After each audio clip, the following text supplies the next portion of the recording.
I will give the floor to Mr. Dambra. Gentile Presidente. Thank you, Madam Chairman, honourable members. It's an honour to be received by the European Parliament in the Petitions Committee as the first signatory of several thousand who signed this petition for a clean European Parliament. This initiative is because of the frustration of the failure of the Italian institutions. There was a popular initiative for a law under the Italian constitution and signed by more than 350,000 citizens on the 8th of September 2007. And there were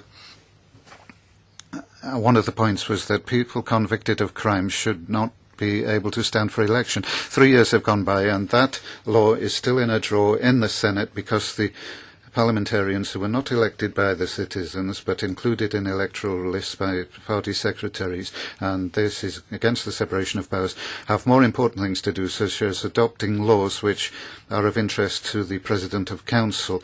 There is the Lodo Alfano law, which were a shield for the Prime Minister.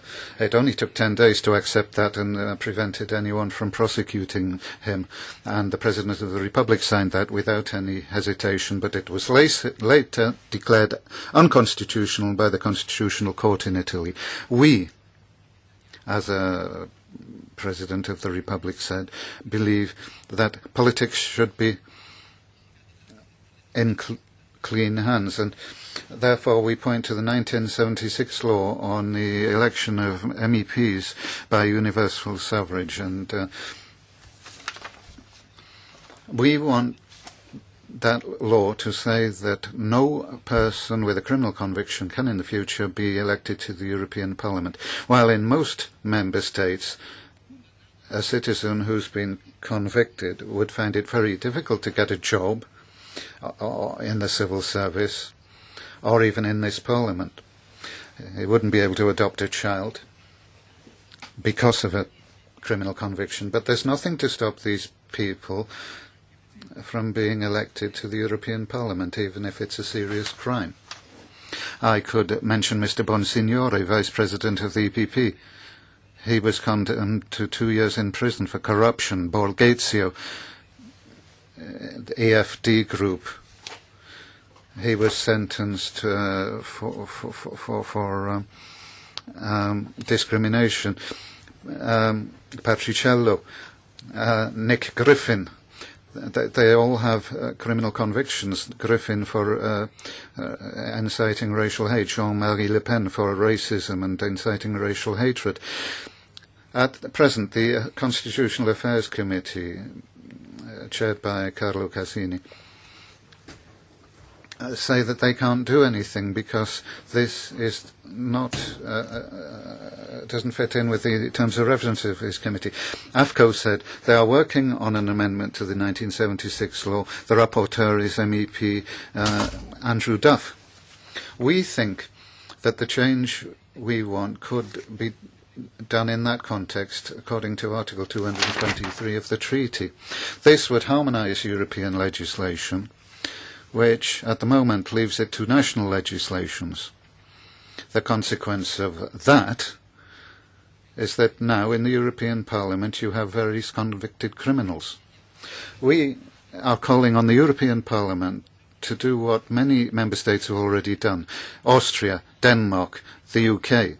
There, it is not possible for a convicted criminal to stand for Parliament if the conviction is for more than 1 year in prison. Thousands of people have written to the Constitutional Affairs Committee and they've sent their petition online to this committee. I think that's worth an investigation by your committee. And the Petitions Committee has also received another 18 petitions about the waste in Campania. You're looking into that. There was a study carried out by the European Parliament about the priorities for this legislative period. That was published last year on the EP website. And among that, you will find a number of Italians and Europeans who are asking for the law for European elections to be changed. If the European Parliament and the political groups here don't do anything about that, the situation could get worse. In the next elections, you might get, in particular in the EPP, people who've been convicted for serious crimes. They are now in the Italian Parliament. There's Salvatore Cuffaro, who was condemned to 7 years in prison for fraud and working with the mafia, or Marcella De Lutri, a senator. He's also a member of the Council of Europe. He got 7 years for associating with the mafia. And it's known from the press that the mafioso Mangano, who was called a hero, but Paolo Borsellino, the anti-mafia judge, told him that he was one of the main mafia leaders in the north of Italy. So, Paolo Borsellino, in fact, was assassinated by the mafia. He was murdered. And he said suspicion should lead the political parties at least to clean their houses.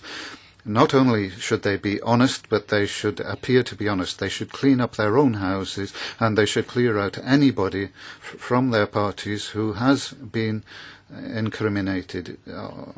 Thank you very much.